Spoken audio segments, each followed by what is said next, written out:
মিজানুর রহমান আজহারি হুজুর যশোরে মাহফিল করে গেছেন পুলের হাটে। আমি যখন ওয়াল্লাহি আল্লাহর কসম করে বলছি, এই মাহফিলের ফুটেজ যখন আমার চোখের সামনে এসেছে, আমি বলতে বাধ্য হয়েছি যশোরের মাটি হলো ইসলামের ঘাঁটি। দেখেন, আমি আসিফ হুজুরের ইলম আমল কোনো কিছুই ভালো না, আমি কোনো যোগ্যতাই রাখি না এই চেয়ারে বসার। আমার স্টেজে অনেক মান্যগণ্য ব্যক্তি এমন আছেন যারা আমার চাইতে হাজার কোটি গুণ বেশি কোয়ালিফাইড, মোর কোয়ালিফাইড দ্যান মি, এটা আমি বিশ্বাস করি। তবে যেহেতু আব্বা আম্মার দোয়া আমার সাথে আছে, আল্লাহ আমি অধমকেই সম্মানের চেয়ারে আজকে বসিয়েছেন। আমি খুব বেশি ইলম রাখি না, তবে যতটুকু বলবো from my capacity, from my level of capability, আমার যে সাধ্য আছে স্পষ্ট ভাষায় কথা বলবো। আমাদের বাংলাদেশে আজকে যোগ্য আলেমের চাইতে ভাইরাল ব্যক্তির দাম বেশি বেড়ে গিয়েছে। এটা বড্ড খারাপ জিনিস। আমাদেরকে আপনারা খুব বেশি দাম দেন, এটা ঠিক না। আপনাদের উচিত যোগ্য আলেম, যোগ্য ব্যক্তিকে সবচেয়ে বেশি রেসপেক্ট দেওয়া। সমস্যা কোথায় হয়ে গেছে জানেন? সমস্যা কোথায়? আমাদের বাংলাদেশের মানুষ এখন আলেমকে জাস্টিফাই করে, জাজ করে তার ইউটিউব এবং ফেসবুকের ভিউয়ের মাধ্যমে। তারা ভাবে যার ইউটিউবে যত সাবস্ক্রাইবার, যার ফেসবুকে যত ফ্যান ফলোয়ার্স, সে হচ্ছে বাংলাদেশের সবচেয়ে বড় গ্রহণযোগ্য ব্যক্তি। সেই সূত্রে আমি একটা কথা বলতে চাই, ফ্যান ফলোয়ার্স বেশি হওয়াই যদি একজন ব্যক্তির কাবিলিয়াত, ইস্তেআদাদ তথা যোগ্যতার প্রমাণ হতো, আমার চোখে হিরো আলমের মতো সফল বাংলাদেশের দ্বিতীয় কেউ হতে পারে না। এই ট্রেডিশনটাকে চেঞ্জ করে আমি বড্ড অবাক হয়ে যাই।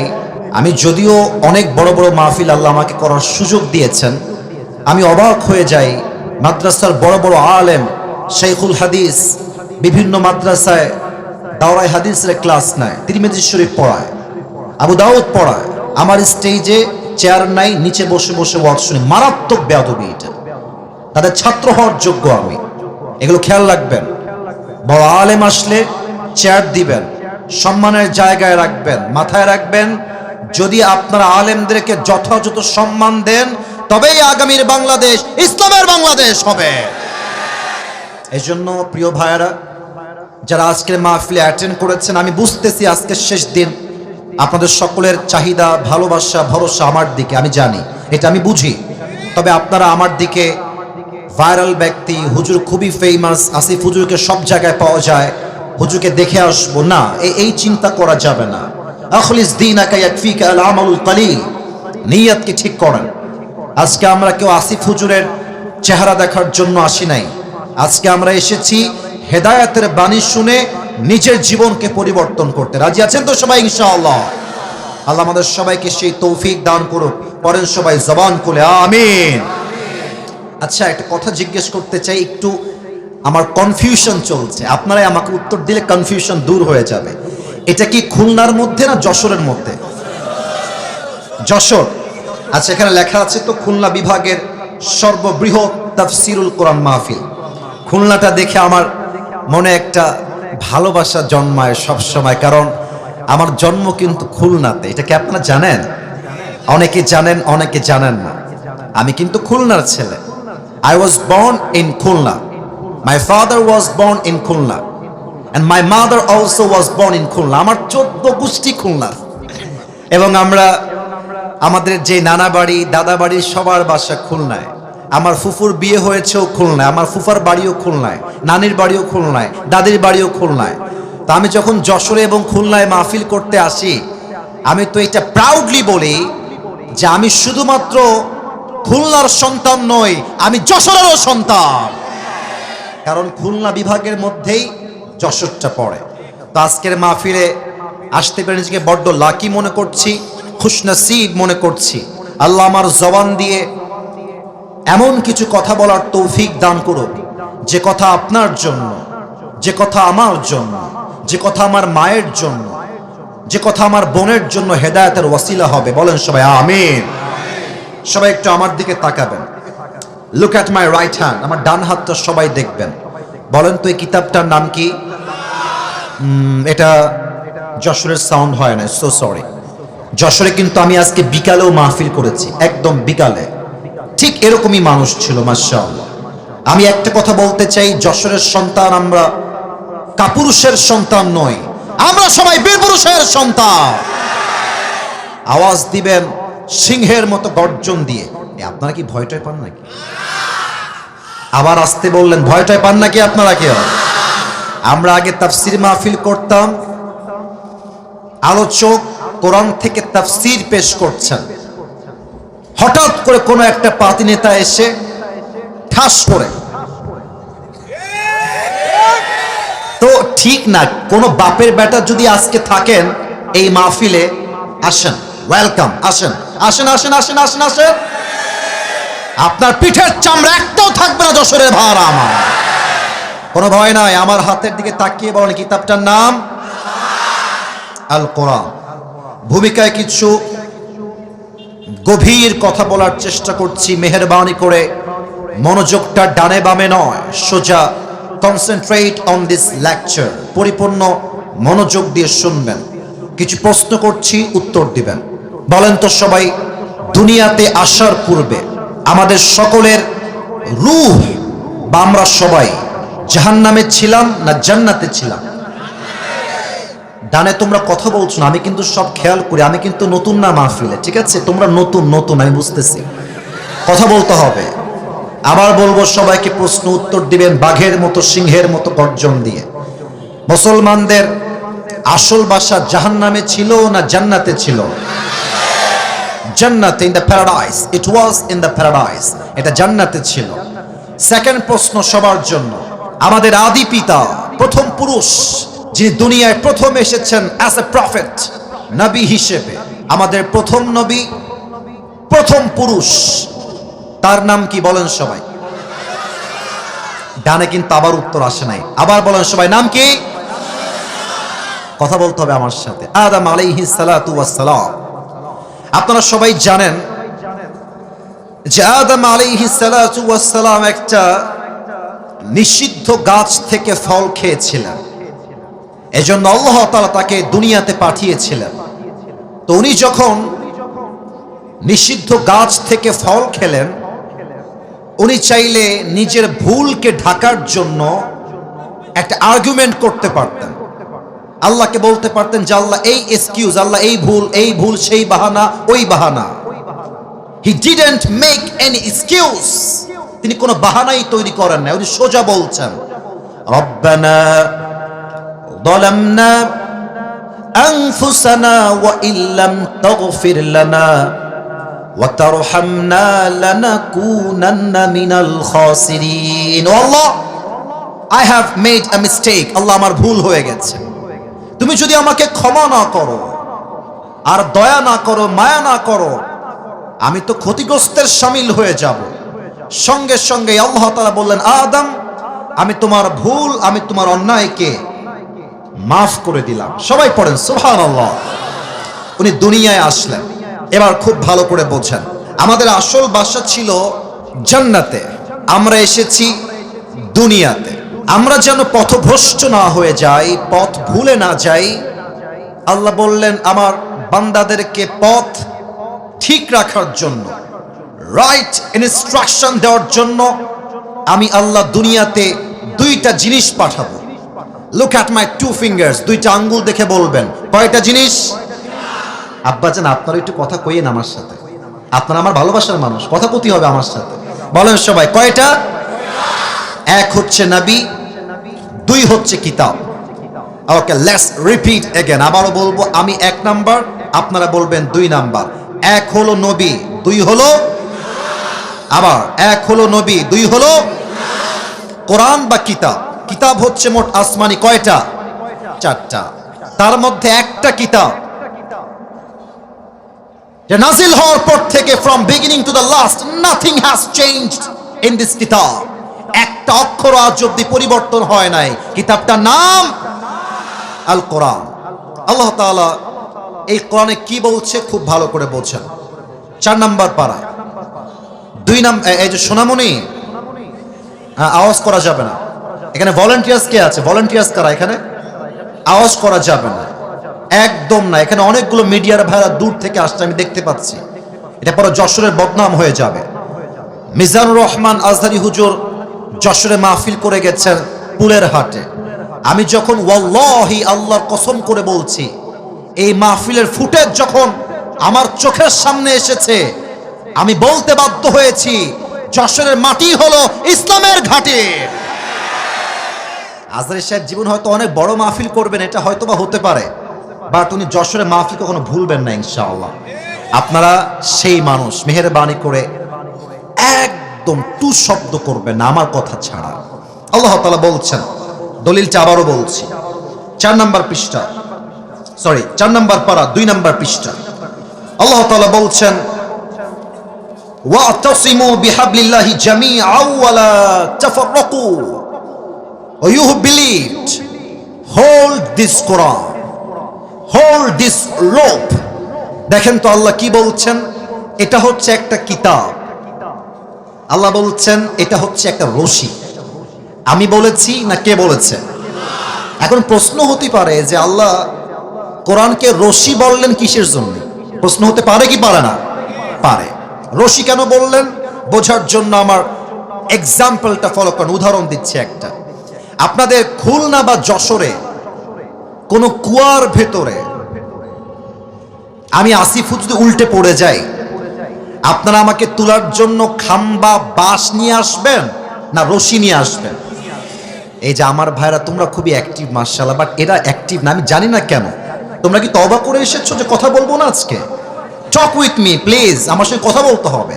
বলেন সবাই, কুয়ায় যদি কেউ পড়ে যায় ওঠার জন্য বাঁশ নিবেন না রশি নিবেন? রশি নিবেন। রশি শুধুমাত্র নিলেই হবে না, রশির মধ্যে 2টা শর্ত লাগবে। আব্বাজান আমারে শুনতে হবে, 2খান শর্ত লাগবে। কয়খান? 2টা শর্ত লাগবে। 1, রশি হতে হবে মজবুত। রশি যদি ঢিলা হয়ে যায়, পচা হয়ে যায়, যারে আপনি টান দিবেন রশি ছিঁড়ে যাবে, সে উল্টে পড়ে দাঁত মাত সব ভেঙে যাবে, ঠিক কিনা বলেন? রশি মজবুত হতে হবে। এবার দেখেন 2 নম্বর শর্ত, রশি ধরে যিনি টান দিবেন তার হাত শক্তিশালী হওয়া লাগবে। কারণ হাত যদি শিথিল হয়ে যায়, আপনি যখন রশি ধরে টান দেবেন না, আপনার হাত থেকে রশি ছুটে যাবে, ওই মানুষটা উল্টে পড়ে দাঁত আবার সব ভেঙে যাবে, ঠিক কিনা বলেন?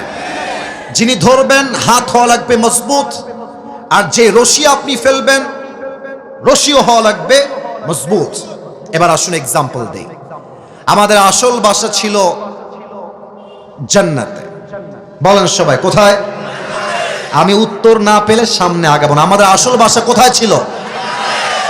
জান্নাত থেকে আমরা দুনিয়া নামক একটা কুয়ায় পড়ে গেছি। আল্লাহ বলছে, ও বান্দা, তোমার উঠানোর জন্যই আমি আল্লাহটা রশি ফেললাম। ওয়াতাসিমু, শক্ত করে ধরো। সে রশিটা হচ্ছে আল কোরআন। এবার আমার উত্তর দেন, আল্লাহর এই জমিনে এই কোরআনটার মতো শক্তিশালী রশি সেকেন্ড আর কোনো কিছু কি হতে পারে? এবার আসুন সেকেন্ড প্রশ্ন। রশি তো মজবুত হয়ে গেল, এবং এই রশির মূল গোড়ায় যার হাত, সেটা হচ্ছে আল্লাহ তাআলার কুদরতি হাত। আল্লাহ নিজেই রশির গোড়ায় হাত দিয়ে ধরে আছেন। এবার আমাকে বলেন, আল্লাহর কুদরতি হাতের মতো শক্তিশালী হাত কোন নেতার হতে পারে? কোন মন্ত্রীর হতে পারে? কোন প্রধানমন্ত্রীর হতে পারে? আল্লাহ বলছে, বান্দা তোমরা কুয়ায় পড়ে গেছো, আমি আল্লাহ রশি ফেলেছি, ধরো, শক্ত করে ধরো। এই রশিকে ধরতে গিয়ে কে আহলে হাদিস, কে জামাত ইসলাম, কে চরমনায়, কে কওমি, কে আলিয়া, কে বিএনপি, কে জাতীয় পার্টি, কে চরমনাই, কে সরসিনা, দেখার টাইম নাই। আমার প্রথম পরিচয়, আমি মুসলমান ঘরের সন্তান। দল মত নির্বিশেষে কোরআনটাকে শক্ত করে ধরো। যদি তুমি ধরতে পারো তবে তোমার কি হবে? তুমি যে তোমার জান্নাতের বাসার থেকে হারিয়ে দুনিয়া নামক কুয়ায় পড়ে গিয়েছিলে, আমি আল্লাহ এমন একটা টান দিব, সবাই মিলে ধরো, আমি আল্লাহ তোমাদের সবাইকে আবার সেই হারানো বাসা জান্নাতে ফিরায় দিব। সুবহানাল্লাহ। আজকে এই কোরআন থেকে তাফসীর হবে। তবে আমার যেটা পার্সোনাল পয়েন্ট অফ ভিউ, যেটা আমি দেখতে পাচ্ছি আজকের এই মাহফিলে সর্বস্তরের লোক এসেছে। তবে আমার বিশ্বাস, যত মানুষ আজকে অ্যাজ এ অডিয়েন্স এসেছে, আমার ভুল না হলে আমি বলতে চাই ৮০ ভাগেরও বেশি কলিজার টুকরা যুবক ভাইরা আজকের মাহফিলে এসেছে। আল্লাহ এদের সবাইকে কবুল করুক, পড়েন সবাই আমিন। আপনাদের বউ আছে কার কার একটু হাত তুলেন তো। বউ আছে? আচ্ছা, বউ আছে আপনাদের, মাশাআল্লাহ। মুরব্বীরাও হাত তুলেছে, মাশাআল্লাহ। হাত নামান, হাত নামান ভাই, হাত নামান। আর আপনাকে বউ নাই কার কার, তারা একটু হাত তুলেন দি ভাই। ইন্না লিল্লাহি ওয়া ইন্না ইলাইহি রাজিউন। আপনার কারো বউ নাই ভাই? সত্যি না মিথ্যা? আমি বিশ্বাস করি না। আল্লাহ যাদের বউ নাই সবাইকে দিনদার নেককার বউ দিয়ে দিক, পড়েন সবাই আমিন। আমি একটা কথা মাঝে মাঝে মজা করে বলি, যদিও আজকের মাহফিলে অনেক আলেম ওলামা, মাদ্রাসার ছাত্র, মাশায়েখ এবং অনেক মুরব্বী আব্বা জানরা এসেছেন, তবুও আমি বলছি লজ্জাকে গুল্লি মেরে, যুবকদের চরিত্র ঠিক হবে কম্বল দিয়ে না, ল্যাব দিয়ে না, একমাত্র বউ দিয়ে যুবকদের চরিত্র ঠিক হবে। আব্বা যে বোঝে না কিসের জন্য তা আমি নিজেও বুঝি না। আব্বা বুঝতেই চায় না। আব্বা খালি কয় তোরে নিজের পায়ে দাঁড়াতে হবে আগে।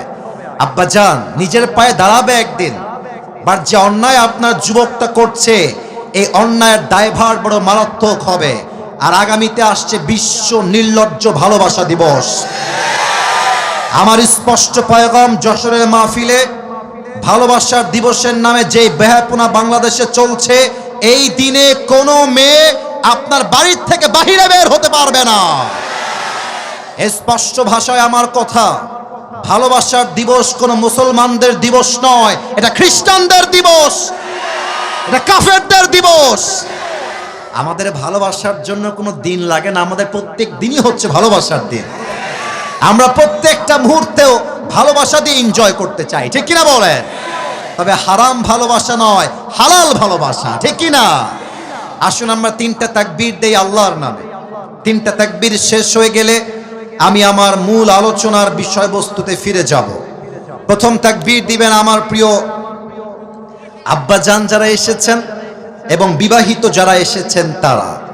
তবে বিবাহিত ভাইদেরকে বলবো তাকবীর দেওয়ার আগে গলাটা একটু খাকায় ঠিক করে নিতে হবে ভাই। সবাই একখান কাশি দেন দেখি। বিবাহিত ভাইয়ারা তাকবীর দিবেন, সিঙ্গেলরা চুপ থাকবেন। বিবাহিত ভাইয়ারা, দেখা যাক আজকে কারা জিতে, কাদের গায়ের জোর কত বেশি। I would like to test everyone. সবাইকে আমি পরীক্ষা করে দেখতে চাই। প্রথম তাকবীর দিবেন বিবাহিত ভাইয়ারা, সিঙ্গেলরা চুপ থাকবা। বিবাহিত ভাইয়ারা আমার সঙ্গে তাকবীর দিবেন। নারে তাকবীর। বিবাহিত ভাইয়ারা তাকবীর দিয়েছে, মাশাআল্লাহ। হ্যাঁ, বসো বসো বসো। বিবাহিত ভাইয়ারা এবার তাকবীর দিলেন, খুব ভালো হয়েছে, অনেক ভালো হয়েছে, মাশাআল্লাহ। এবার সিঙ্গেলদের পালা। সিঙ্গেলরা একটু জবান খুলে কাশি দাও। আল্লাহ জানে কারা জিতে আজকের এই মাহফিলে। দেখা যাক। মুরব্বী এবং বিবাহিত ভাইয়ারা চুপচাপ থাকবেন। এই মুহূর্তে আমার কলিজার টুকরা সিঙ্গেল ভাইয়ারা তাকবীর দিবেন। সিঙ্গেল ভাইয়ারা তাকবীর দাও। নারে তাকবীর। বিবাহিত ভাইরা আমাকে মাফ করে দিও, আই এম সো সরি। আজকে আমার সিঙ্গেল ভাইরাই জিতেছে, তারা পাস করেছে, ঠিক কিনা বলে?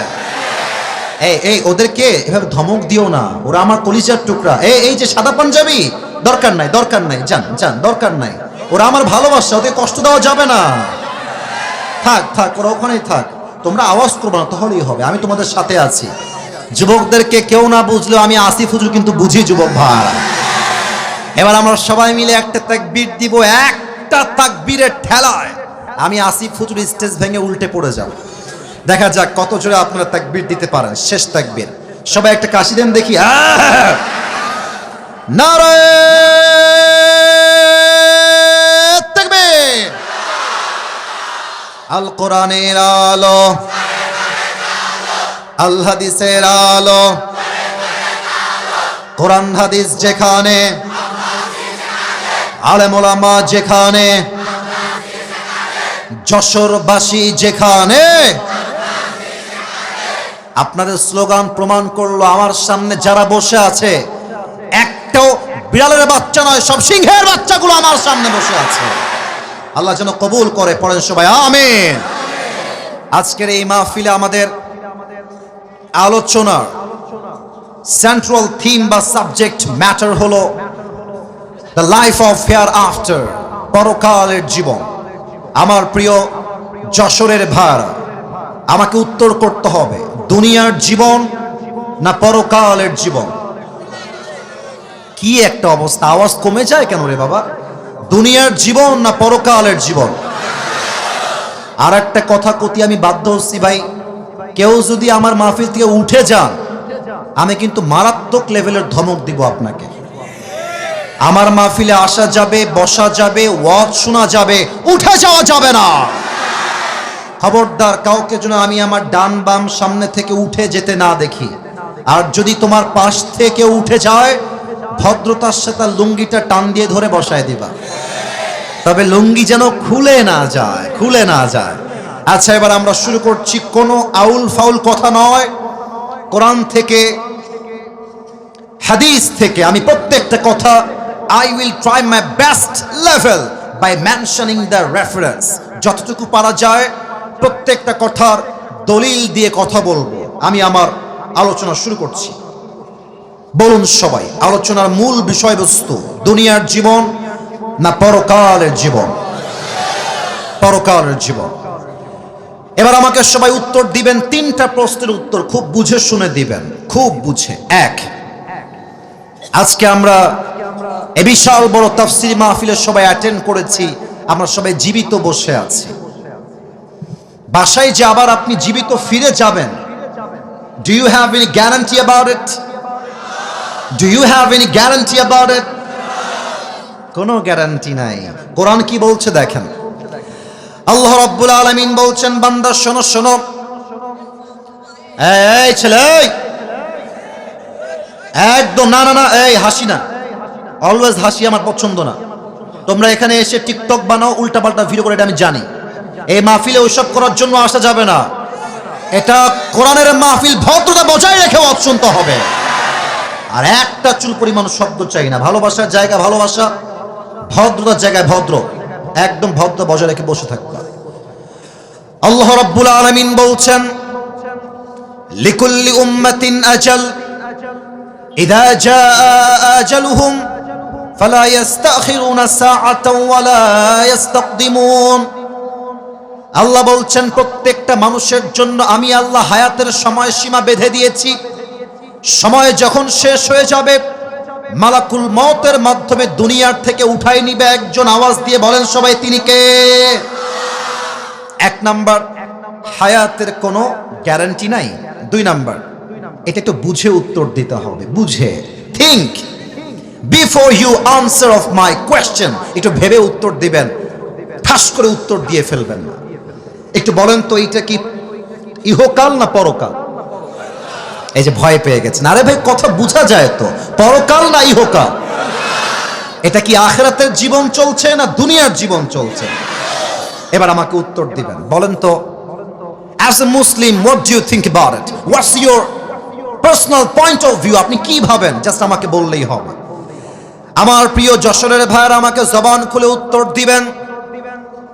আপনার চিন্তা আপনাকে কি বলছে? দুনিয়ার জীবন কি বেশি উত্তম না পরকালের জীবন বেশি উত্তম? পরকালের জীবনটা বেশি উত্তম। তার দলিল কি? দলিলটা শোনেন। 30 নম্বর পারা, সূরাতুদ দুহার ঠিক 4 নম্বর আয়াত। আল্লাহ তাআলা বলছেন, ওয়ালাল আখিরাতু খায়রুল লাকা মিনাল উলা। ও আমার বান্দা শোনো শোনো, দুনিয়ার চাকচিক্য দেখে পাগল হয়ে যেও না, মাতাল হয়ে যেও না, হতাশ হয়ে যেও না।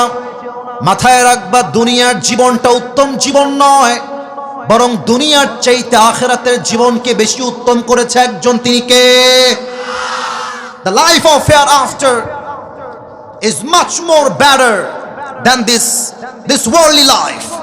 আল্লাহ তাআলা বলছেন, দুনিয়ার জীবনটাকে আমি আল্লাহ তাআলা বেটার লাইফ বানাই নাই, এটা উত্তম জীবন নয়, বরং দুনিয়ার চাইতে আখিরাতের জীবনটাকে আমি আল্লাহ তাআলা 1000 গুণ বেশি উত্তম করে বানিয়েছি। কোন সবাই সুবহানাল্লাহ। এবার সবাই আমাকে একবার দেখেন, আমাকে দেখার জন্য দেখতে বলছি না, একটা প্রশ্ন করব তাই দেখতে বলছি। আচ্ছা, আপনারা তো আমাকে মনে হয় মানে ফেসবুক ইউটিউবে তো আগে দেখেছেন নাকি? মানে আমার চেহারা আপনারা আগের থেকে চিনেন, কথা কি ভুল বললাম না ঠিক বললাম? আচ্ছা, হয়তোবা আপনারা ফেসবুকে দেখেছেন, বাট আমাকে হয়তোবা সরাসরি আজকে অনেকেই প্রথমবার দেখলেন। আমাকে একটু বলবেন, আমার দিকে তাকিয়ে আমার দাড়ি, আমার হাইট, আমার চেহারা দেখে, এটা হাসির কোনো প্রশ্ন না, এটা কোরআনের সঙ্গে রিলেটেড। আমি একটা আয়াত বলবো, তার জন্য এই পয়েন্টটা টেনে নিয়ে আসলাম। আমাকে দেখে আনুমানিক আপনাদের কত বয়স মনে হচ্ছে? আনুমানিক একটা বলেন তো, আনুমানিক 25-26। আর কোনো মতামত আছে? 28। আচ্ছা, মতামত অনেকটাই। 18 কে কয় রে বেটা? আচ্ছা, এখানে কোনো মুরব্বী আব্বাজান বামে অথবা সামনে এমন কেউ কি আছেন যার বয়স 50+, 50-এর বেশি? কার বয়স 50+? একটু ডান হাত তুলবেন, আব্বাজান বেয়াদবি নিবেন না। আব্বাজান 1 2 3, মাশাআল্লাহ, দেয়ার লট অফ পিপল, মাশাআল্লাহ। হাত নামান, হাত নামান। এবার আমাকে উত্তর দেন, এটা আমি কোরআন থেকে রেফারেন্স দিব এই মুহূর্তে, বুঝে উত্তর দেন। দুনিয়ার জীবনটা কি বেশি লম্বা না আখিরাতের জীবন বেশি লম্বা?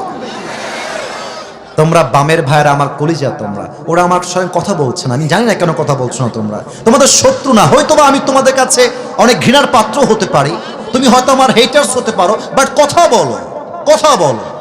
দুনিয়ার জীবনটা বেশি লম্বা না আখিরাতের জীবন বেশি লম্বা? কোরআনে আল্লাহ তাআলা বলছেন 4 নাম্বার পৃষ্ঠা 30 নাম্বার পারার সূরাতুন নাজিআতের সর্বশেষ 46 নাম্বার আয়াত। আল্লাহ কি বলছে ভালো করে বোঝার চেষ্টা করবেন আমার প্রিয় যশোরের ভাইরা। আল্লাহ রাব্বুল আলামিন বলছেন, কান্নাহুম ইয়াওমা ইয়ারাউনাহা লাম ইয়ালবাথু ইল্লা আশিয়াতান আও দুহাহা। আল্লাহ বলছে, বান্দা শোনো শোনো, পরকালের জীবনটা কত বিশাল লম্বা হবে আমার থেকে শুনে নাও। 80 বছরের মুরব্বী আব্বাজান যেই দিন ইন্তেকাল করবেন, 100 বছর যে মুরব্বীর বয়স, এই মুরব্বী যেই দিন ইন্তেকাল করে দুনিয়ার থেকে বিদায় নিবে, যখন তার পরকালের জীবনটা শুরু হবে, মুরব্বী দেখবে পরকালের জীবনটা huge long, it's very long. এত লম্বা সময় পরকালের জীবনটা হবে, সে ডাক দিয়ে বলবে, আল্লাহ, আমার কাছে মনে হচ্ছে আমার দুনিয়ার 80 বছরের জীবন, 100 বছরের জীবন আখিরাতের কাছে it is just like on morning or on evening. পুরো 100 বছরের জীবনটা পরকালে যাওয়ার পরে একটা সকাল কিংবা সন্ধ্যার মতো মনে হবে। আল্লাহু আকবার! How much long time it is? Could you imagine that? কতটা লম্বা সময় হবে পরকালের জীবন। এটাই হচ্ছে আজকে আমাদের আলোচনার মূল বিষয়বস্তু। কমিটিকে ধন্যবাদ জানাই। যশোরে আমি প্রায় 4 বছর যাবত মাহফিল করেছি, বাট এতটা দায়িত্বশীল কমিটি আমি আমার লাইফে সেকেন্ড টাইম দেখার সুযোগ হবে কিনা জানি না, বাট আগে কখনো দেখি নাই। কারণ হলো, আজকে যশোরের মাহফিল এটাই প্রথম যেখানে আমাকে 9টা 20-এ উঠিয়ে দেওয়া হয়েছে। এটার জন্য আমি বড্ড খুশনসিব। কারণ হলো 9টা 20-এ শুরু হয়েছে, 11টার মধ্যেই শেষ হয়ে যাবে। আমরা বাসায় গিয়ে ঘুমাবো, তাহাজ্জুদটাও পড়বো, ফজরটাও জামাতে আদায় করবো, ঠিক কিনা বলেন?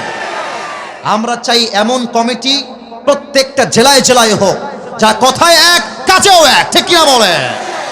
আমি সবাইকে একটা আবদার রাখবো এই মুহূর্তে, সকলের চোখটা ফর 5 সেকেন্ডস, 5 সেকেন্ডের জন্য একটু বন্ধ করতে হবে। কেন বন্ধ করতে হবে? Let me explain first. আমি একটু ব্যাখ্যা দিচ্ছি কেন বন্ধ করবেন। দেখেন, আমি আসিফ হুজুরের ইলম আমল কোনো কিছুই ভালো না, আমি কোনো যোগ্যতাই রাখি না এই চেয়ারে বসার। আমার স্টেজে অনেক মান্যগণ্য ব্যক্তি এমন আছেন যারা আমার চাইতে 1000 কোটি গুণ বেশি কোয়ালিফাইড, মোর কোয়ালিফাইড দ্যান মি, এটা আমি বিশ্বাস করি। তবে যেহেতু আব্বা আম্মার দোয়া আমার সাথে আছে, আল্লাহ আমি অধমকেই সম্মানের চেয়ারে আজকে বসিয়েছেন। আমি খুব বেশি ইলম রাখি না, তবে যতটুকু বলবো from my capacity, from my level of capability, আমার যে সাধ্য আছে স্পষ্ট ভাষায় কথা বলবো। আমি আমার আজকে পুরো ওয়াজের 5টা ভূমিকা দিচ্ছি, শুনে না। পাঁচটা ভূমিকা যে শুনবেন সে ওয়াজের 30% এমনিতেই বুঝে যাবেন। বলেন তো সবাই, পুরো ওয়াজের ভূমিকা কয়টা? ডানে আবার কথা বলেন নাই, বলেন সবাই কয়টা? পাঁচটা। প্রথমে আমরা জানবো পরকালের জীবনটা আসলে শুরু হবে কেমন করে। মৃত্যু যে আসবে, এই মৃত্যুটা আসবে কেমন করে, মালাকুল মউত আমাদের রূহটা কবজ করবে কেমনে। এখানে দুইটা ভাগ হবে, এক নামাজি বান্দার মরণ, দুই হচ্ছে বেনামাজি বান্দার মরণ। এটা হচ্ছে প্রথম অংশ আমার ওয়াজের। সেকেন্ড চ্যাপ্টার হচ্ছে আজীবন শুনেছি কবর কবর কবর কবর কবর, লাইফ অফ গ্রেভ, কবরের জীবন। আজকে আমরা জানবো কবরে লাশটা দাফন হওয়ার পরে কবরের প্রথম রাতটা আমাদের কেমন হবে, ফেরেশতা এসে কি করবে, এটা আমরা সেকেন্ড পার্টে জানবো। এবং সর্বশেষ আমরা আরো তিনটি বিষয়কে হাইলাইট করব কোরআন থেকে, হাদিস থেকে, উইথ রেফারেন্স, দলিল দিয়ে। এক, আফটার ডেথ, মৃত্যুর পরে আমরা সবাই জানি দেয়ার ইজ অ্যানাদার লাইফ, আর একটা জীবন আছে। তো মৃত্যুর পরে আল্লাহ তাআলা সবাইকে আবার জীবিত করবেন কেমন করে, এটা আমরা জানব। সেকেন্ডলি আমরা জানবো আজীবন শুনেছি কিয়ামত কিয়ামত কিয়ামত। সেকেন্ড চ্যাপ্টারে আমরা জানবো এই কিয়ামতটা শুরু হবে কেমনে, হিসাব দিবসের হিসাব আল্লাহ নিবেন কেমন করে, এটা আমরা জানবো। এন্ড সর্বশেষ, ফাইনাল এন্ড লাস্ট, আমরা জানবো কিয়ামতের হিসাব দিবসের পরে there will be two categories of people, দুইটা দল হবে। এক হচ্ছে বামপন্থী, আর এক হচ্ছে ডানপন্থী। আজকের ওয়াজে ডানপন্থী সাথে বামপন্থীরা ভালো, কারণ আপনারা কথা বলছেন না আমার সঙ্গে, এবার থেকে আর মিস দিবেন না। আপনারা আমার কলিজা, আপনারা আমার ভালোবাসার জায়গা। বলেন তো হিসাব দিবসের পরে কয়টা দল হবে? আবার বলেন সবাই কয়টা? এক হচ্ছে বামপন্থী, আর এক হচ্ছে ডানপন্থী। ডানপন্থী হচ্ছে জান্নাতীরা, বামপন্থী হচ্ছে জাহান্নামীরা। আজকে আমরা জানবো মানুষ জান্নাতে যাবে কেন আর জাহান্নামে যাবে কেন। এই হচ্ছে মোট পাঁচটা ভূমিকা। এবার সবাই, যদি আপনারা আমাকে ভালোবেসে থাকেন তবে এটা আমার আবদার, 5টা সেকেন্ডের জন্য সবাই চোখটা বন্ধ করে ফেলেন। সবাই এবার চোখ যদি বন্ধ হয়ে যায়, মাথাটা, যারা বসে আছেন বামে, যারা ডানে, যারা সামনে, পুট ইউর হেড ডাউন। সবাই মাথাটা একটু নিচু করেন। সবাই, আমি যা বলি কান দিয়ে নয় দিল দিয়ে শোনেন। চোখ বন্ধ, মাথা নিচে। আমি কাউকে দেখতে পাচ্ছি না, আমার চোখটা বন্ধ আছে। সবাইকে আমি বলবো just for 5 seconds think about your death. আপনি আপনার মৃত্যু নিয়ে ভাবেন। আপনি ভাবেন যে আগামীকাল ফজরের নামাজের পরে আপনার জানাজা অনুষ্ঠিত হচ্ছে, আগামীকাল থেকে আপনার কবরের জীবনটা শুরু হয়ে গেছে।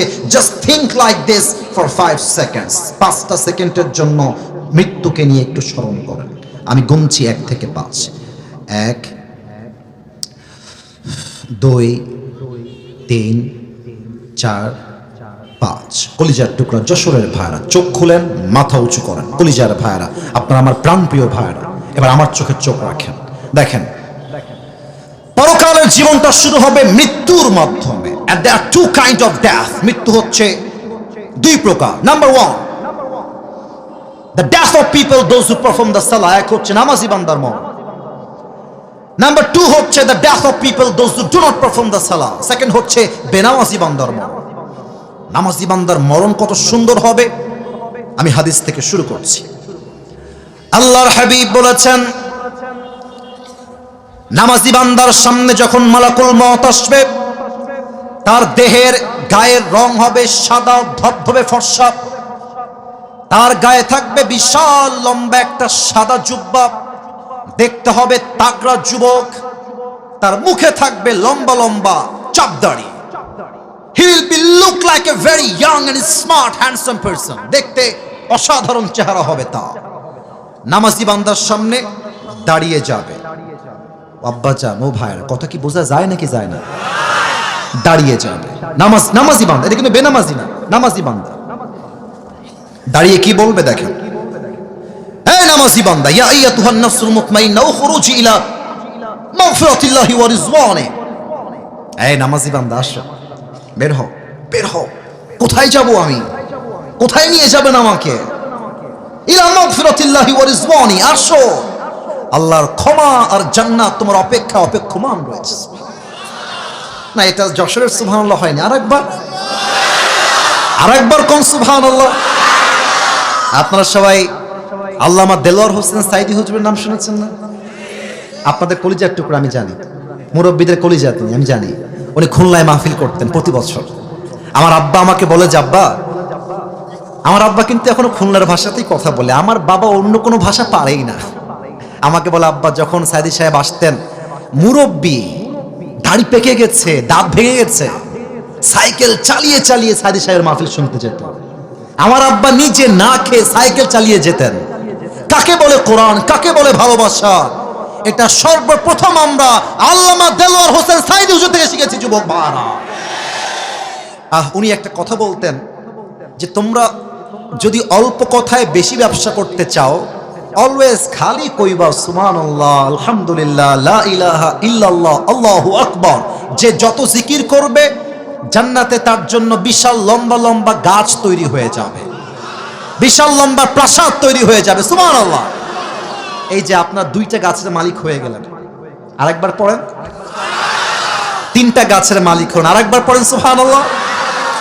ইলা মাগফিরাতিল্লাহি ওয়া রিজওয়ানি, আসো আল্লাহর জান্নাতের দিকে, আসো, রূহটা বের হবে। আচ্ছা, আরেকটা হাদিস বলতে ভুলে গেছি। আমার হাতে এটা কি? জোরে ক্ষতি হবে, এটার নাম কি? টিস্যু। একটু দেখেন তো, এটা ডানের ভাইয়ারা, বামের ভাইয়ারা, আমার আব্বা চানরা, এটা কি গোল না চারকোনা? চারকোনা। আল্লাহর হাবিব বলেছেন, নামাজি বান্দার রূহকে কবজ করবার জন্য আল্লাহ তাআলা, সে কি সম্মান রে ভাই নামাজি বান্দার, নামাজি বান্দার রূহকে কবজ করবার জন্য আল্লাহ তাআলা কাফাম মিন নাকফানিল জান্নাহ ওয়া হানুত মিন হানুতিল জান্নাহ, জান্নাত থেকে একটা লাল রেশমি রুমালের চাদর নামাজি বান্দার রূহকে কবজ করে নিয়ে আসার জন্য জান্নাত থেকে আল্লাহ হাদিয়া হিসেবে পাঠিয়ে দিবে। এটা হচ্ছে নামাজি বান্দার মরণ। বেনামাজি মৃত্যু বড্ড ভয়ঙ্কর, বড্ড ভয়ঙ্কর। মানে এই হাদিসগুলো আমি যখন বলি তো, এ দেখেন আমার গুসবাম হয়, we call it in English গুসবাম। আমার লোমগুলো দাঁড়িয়ে যায়, আর আমার অটোমেটিক নিজের ভেতরে আত্মাগুলো থরথর করে কাঁপে হাদিসগুলো শুনলে। বেনামাজি বান্দার সামনে যখন মালাকুল মওত আসবে, তার দেহের পুরো চামড়ার রং হবে নীলাভ বর্ণের চেহারা, 2টা চোখ হবে লাল টকটকে চোখ। হাদিসে আসছে মালাকুল মওতের পা থাকবে জমিনে, হেড তথা মাথা থাকবে বিশাল লম্বা আকাশ বরাবর। বেনামাজি বান্দা যখন মালাকুল মওতের চেহারা প্রথমবার দেখবে, মালাকুল মওতের ভয়ঙ্কর চেহারা দেখার সঙ্গে সঙ্গে তার দেহের মধ্যে একটা কম্পন তৈরি হয়ে যাবে, থরথর থরথর থরথর করে কাঁপবে। আর মালাকুল মওত বেনামাজি যুবক, বেনামাজি মুরব্বী, বেনামাজি যুবক তার দিকে তাকিয়ে একটা ধমক দিবে।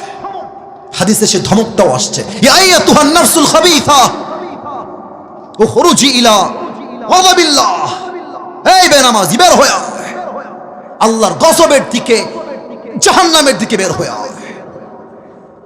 একটা ধমক খেয়ে বেনামাজি বান্দার রূহটা ভেতর থেকে চিড়ে ফেরে ডান দিকে বের হয়ে যাবে। একবার ডান দিকে দৌড় দিবে, আরেকবার বাম দিকে দৌড় দেবে, আরেকবার মালাকুল মওতকে দেখে পেছনের দিকে দৌড়ে পালিয়ে যাবে। যশোরের ভাইরা, আমার বাম হাত দেখেন, look at my left hand, বাম হাত দেখেন। আমি হাদিসটা আপনাকে প্র্যাকটিক্যালি বোঝাচ্ছি, সেই দৃশ্যটা কেমন হবে সেই দিন বেনামাজির জন্য। মালাকুল মওত যখন দেখবে রূহটা আমার হাতে আসছে না, একবার বামে যায়, একবার ডানে যায়, একবার ব্যাক সাইডে পালিয়ে যায়, ঠিক সেই মুহূর্তে মালাকুল মওত তার বাম হাতটা জাস্ট লাইক দিস পজিশন বাম দিকে নিবে, আর পেছন থেকে মালাকুল মওত তার সমস্ত শক্তিকে এক করে বেনামাজি রূহের দিকে একটা থাবা দেবে।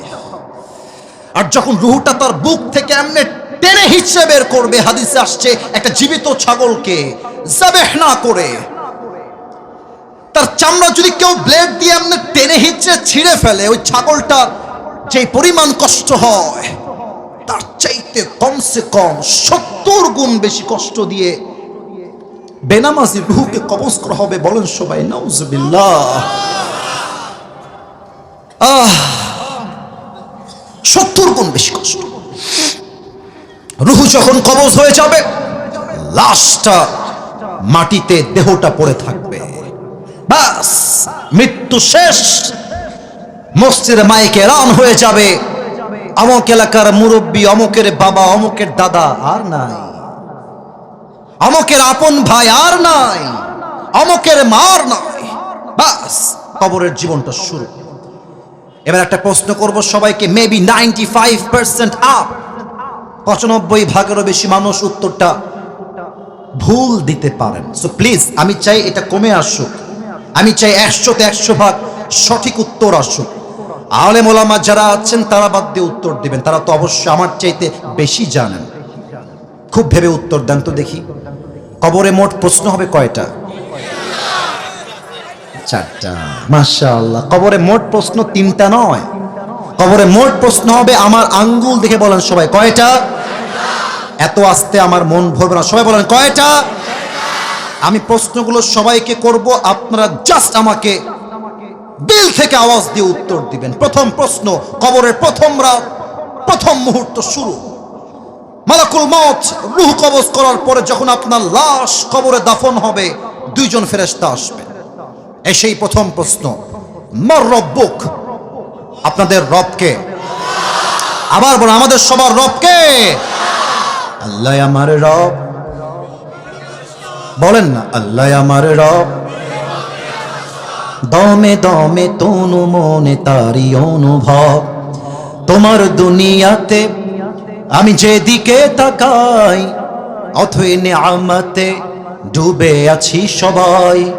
পাখপাখালির কণ্ঠে শুনি তাসবিহ কলো রব, তাসবিহ কলো রব। আল্লাহ আমার রব, এই রবই আমার সব। দমে দমে তনু মনে তারি অনুভব, রবকে? 2 নম্বর প্রশ্ন, ওয়ামান নাবিয়্যু আতারিফু হাযার রাজুল, তুমি কি মানুষটাকে চেনো? সবাই কিন্তু উত্তর করতে পারবে না। একটা প্রশ্ন করি, এটা আমার মুখে কি? এটার জন্য দেখতে প্রবলেম, তাই হটিয়েছে। এটার নাম কি? আচ্ছা, আপনারা আমাকে যতটুকু দেখলেন দাড়িতে, অনেকে দেখতে পাচ্ছেন ডানে বামে, সামনে কয়েকজন বাদ দিয়ে, বলেন তো আমাকে দাড়িতে আনস্মার্ট লাগতেছে না স্মার্ট লাগতেছে? ওরে ভাই, কতই হবে, আনস্মার্ট না স্মার্ট? অনেক মায়েরা এসেছেন, আমি দেখলাম, বোনেরাও আসছেন। আই এম সো সরি, আমি শুনলাম যে অনেক বেশি আসছে। অনেক মেয়ে দেখবেন যে দাড়ি দেখলে একটু চুলকায়, একটু চুলকায়, বলে যে আমার দাড়িগুলো পছন্দ হয়। আজীব একটা অবস্থা, আমি অবাক হয়ে যাই। আমার আব্বাজান, আপনারা রাগ করবেন না আমার কথায় আব্বাজান, এটা যুবকদেরকে বলতে হবে, এটা আমি বলতে বাধ্য হচ্ছি। অনেক মেয়েদের দেখবা দাড়িওয়ালা দিনদার পছন্দ হয় না, তাদের গাঞ্জাখোর খুব বেশি পছন্দ হয়। এরকম মেয়ে বাংলাদেশে বলুন তো সবাই আছে না নাই? তোমারে যদি কেউ কয় যে আপনারা আমার দাড়ির জন্য ভালো লাগতেছে না, তুমি কবা আপু একটু সাইডে আসতে হবে, 1 মিনিট কথা কবো আপনার সাথে, 1 মিনিট কথা কবো আপনার সাথে, একটু সাইডে আসেন।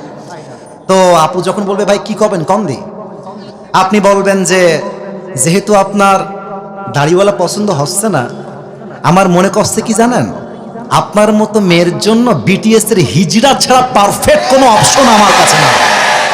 স্পষ্ট কথা, যে আমার দাড়ির জন্য আমাকে বিয়ে করতে চায় না, সে আমার বাড়ির বউ হওয়ার কোনো যোগ্যতাই রাখে না। যশোরের ভাই, এবার বলেন তো আমার নবীর মুখে লম্বা লম্বা চাপ দাড়ি ছিল কি ছিল না? নবীর মতো সুন্দর এই তল্লাটে দ্বিতীয় আর কেউ কি হতে পারে? চাঁদের চেয়ে সুন্দর তুমি, নবী আমার কমলি হিওয়ালা, দো জাহানের বাদশা তুমি, প্যারা নবী সাল্লে আলা।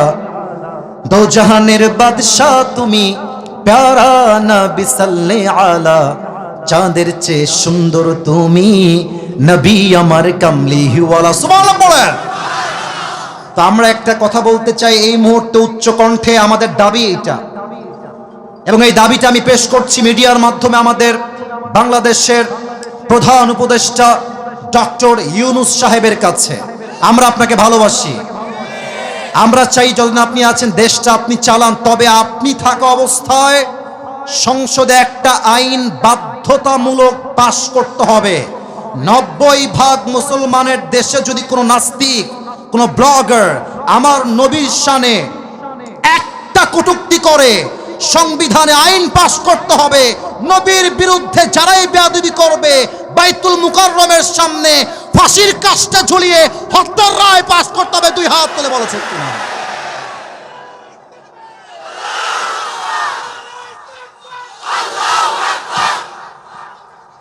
শাপলা চত্বরের ইতিহাস ভুলে গেলে চলবে না। স্বৈরাচারী হাসিনা হাজার হাজার আলেমদের তাজা রক্ত ধরেছে শাপলা চত্বরের মাটিতে। আমরা সেই ইতিহাস ভুলে যাই নাই। আমরা শহীদ আবু সাঈদকে ভুলে যাই নাই। আমরা শহীদ মুগ্ধকে ভুলে যাই নাই। যদি আগামীতে আমার এই বাংলার মাতৃভূমি দখল করবার জন্য ভারত থেকে কোনো পায়তারা করা হয়, সেই পায়তারাকে আমরা ভেঙে গুড়িয়ে দিব। কিছু সাংবাদিক আছে, বাংলাদেশ আর থাকবে না। চিনতে পারছো তোমরা সবাই? নাম বলতে হবে না, নাম বলতে হবে না, নাম বললে মানে মুখটা নাপাক হয়ে যাবে। এই বেটাকে দেখলে আমার হকার তো সম্মান হয়ে যায়। একে দেখলে মনে হয় ঢাকার গুলিস্তানে আন্ডার প্যান্ট জাইঙ্গা বিক্রি করলে বেশি মানাবে যুবক ভাই। বেটা, বাংলাদেশ তোমার বাপের কেনা মাটি নাকি? যদি তোমার নিতে হয় চট্টগ্রাম আর ফেনী, আসতে হবে তো, আসতে হবে। আসো আসো আসো আসো, খেলা হবে। আর ভারতের এই সমস্ত কুলাঙ্গার সাংবাদিকদেরকে সাইজ করবার জন্য আমার কোন জেলার প্রয়োজন নাই।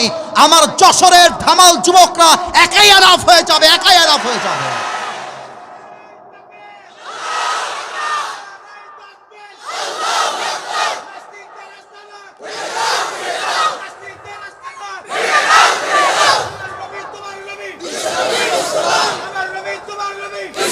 আল্লাহ স্লোগানকে কবুল করুক, আল্লাহ স্লোগানকে কবুল করুক। পড়েন সবাই আমিন।